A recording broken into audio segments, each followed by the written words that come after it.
18h35, la course contre la montre d'une star de Mika. Il est dans les derniers préparatifs de son show samedi soir au Zénith. Le dandy de la pop, qui ne fait rien comme tout le monde, a décidé de tout jeter pour reprendre à zéro.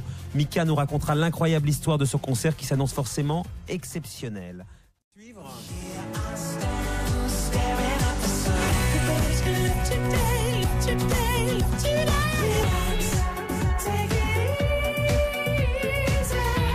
Mika à son Zénith. Dans 48 heures, premier concert de sa grande tournée mondiale et tout n'est pas totalement prêt. Il va vous raconter pourquoi, une histoire absolument incroyable, comment il a préparé ce show en dernière minute. Mika sur RTL dans un instant. RTL Soir, Marc-Olivier Fogiel. 18h38.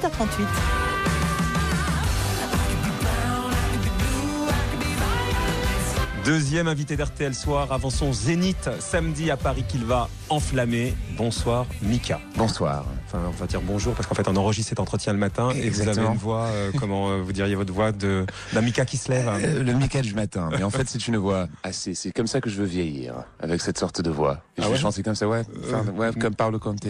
Ouais, un peu Paolo Conte. Chups. C'est le début de la tournée. Dans quel état d'esprit vous êtes? En fait j'ai construit cette tournée d'une manière assez différente. J'avais un show qui était programmé, j'allais faire quelque chose en utilisant des choses qu'on voit souvent dans les concerts. Alors des LED, des écrans de LED. Et ensuite je me suis dit un jour, ok, je fais tout d'une différente manière. Quand j'ai fait le Parc des Princes, je suis allé sur une idée de ce que je pensais c'était un concert, un grand concert. J'avais aucune idée, mais j'ai créé une fantaisie. Et ensuite, j'ai fait ça aussi quand j'ai fait les Bercy. Maintenant, c'est un autre moment de faire quelque chose de beau. J'y vais, même si ça va un peu détruire ma vie et toute mon été, parce que j'ai fait ça il y a seulement 4 semaines. Ah oui, d'accord. 4 semaines et demie. J'ai dit, je jette tout dans la poubelle, je recommence. Il y a 2 gens dans mon équipe qui sont partis parce que c'était... Parce que vous êtes fou, quoi. Non, parce que c'était un peu dur. Et ensuite, les gens en Angleterre qui étaient supposés de construire mon show, eux aussi, ils sont partis. Ils ont dit, on construit plus ce show, on peut pas cacher toute notre été. Et j'ai dit, bon, ça tombe bien, parce que vous avez même pas la possibilité de créer ce que j'ai en tête. Alors, tout le monde dans mon équipe, il me répondait plus, il m'appelait plus, ils attendaient que je trouve une solution. Alors, qu'est-ce que j'ai fait? Je suis allé sur Twitter. Et alors, qu'est-ce que vous avez fait sur Twitter? Et sur Twitter, je me souviens qu'il y avait un mois, il y avait cette fille, quand j'étais en train de signer mon album en Italie, au lieu de me donner des fleurs ou quelque chose comme ça, elle m'a donné une feuille.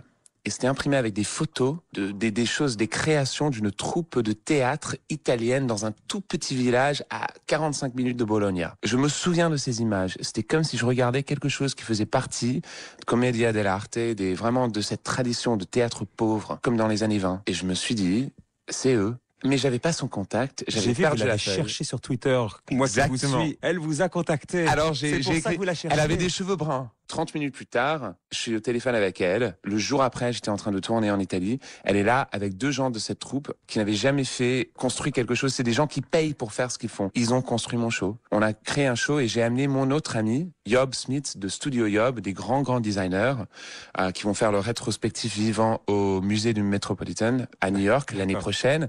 C'est une collaboration, on a fait tout ça dans ma cuisine. 4 jours plus tard, on avait créé un show qui est quelque chose qui est probablement un peu plus ballet russe que pop, avec une caravane incroyable, magique qui se transforme en théâtre de 9 mètres. Incroyable ce que vous nous racontez là, Mika. Donc le spectacle, ça sera samedi au Zénith.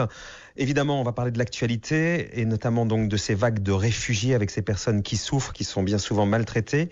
Ça doit vous parler particulièrement à vous qui avez des racines en Syrie, Mika. Absolument. Quand je vois ces images, on peut pas regarder ailleurs. Moi, j'ai pris 10 jours de vacances et je suis allé en Grèce. Et aussi, je suis allé à Bodrum. Dans le port de Bodrum, j'étais là-bas, j'attendais, parce que je voulais aller en Grèce, alors je devais faire mes passeports tchèques et tout ça, à l'immigration là-bas, et il y avait tous ces gens là-bas.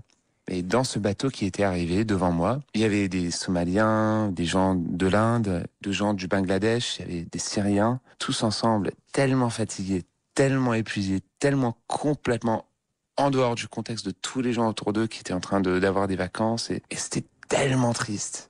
Moi, j'ai un peu honte de ce qui se passe en Angleterre. Ça fait 23 ans que je suis à Londres. Moi, je suis un émigré. Mon grand-père et toute ma famille étaient accueillis à Ellis Island. Et la position qu'ils sont en train de prendre au Royaume-Uni est une position vraiment qui manque énormément de générosité. Et Mika, quand vous voyez que la France va accueillir 24 000 réfugiés sur 2 ans, et que même si l'Allemagne est en train de refermer provisoirement certaines de ses frontières, elle a ouvert ses bras à 800 000 personnes. Quelle est votre réaction? Vous en dites quoi? C'est arrivé à un certain point là où on ne peut pas ouvrir la porte un peu plus. Il faut ouvrir la porte. Mais vous qui êtes un artiste populaire, aux gens qui viennent vous voir et qui sont réticents à ouvrir la porte, vous leur dites quoi? On peut avoir une société où les immigrés sont vraiment intégrés dans la société. Ils ne sont pas mis à part. Je pense que si on les accepte, il faut le faire à 100%. Et c'est comme ça que dans le futur, ils peuvent vraiment être intégrés. Ils peuvent vraiment se sentir fiers. La photo du petit Elan, ce petit garçon qui a marqué le monde, j'imagine vous connaissant maintenant pas mal, qu'elle a dû vous marquer particulièrement. Bien sûr. C'est un moment historique, cette photo est un moment historique. Et c'était quelque chose de très nécessaire pour secouer un peu. On a presque perdu un sens réel de ce qui se passe. Et cette photo casse un peu cette froideur. On va terminer comme ça, Mika? Oh là là, c'est un peu dur de terminer comme ça. On va penser au Zénith, alors ça sera beaucoup mieux. Non. C'est dans 2 jours. Je pense que on va pas terminer comme ça. En fait. Alors on va terminer comment? Non. On laisse terminer. Alors. Je pense qu'on va terminer de foutre dehors ces gens, mais pas. Je suis pas en train de parler de la France. Je suis en train de parler dans le monde arabe. Comment on dit ça, ISIS en français? L'État islamique ou Daesh? L'État islamique, pour moi, c'est une chose qui me fait très très peur, vraiment peur. Et c'est une guerre c'est comme la nouvelle génération de la guerre. C'est une guerre qui est tellement dure à combattre, qui sort vraiment de ses frontières. Et je pense qu'il faut en savoir un peu plus, parce que maintenant, ça frappe à nos portes.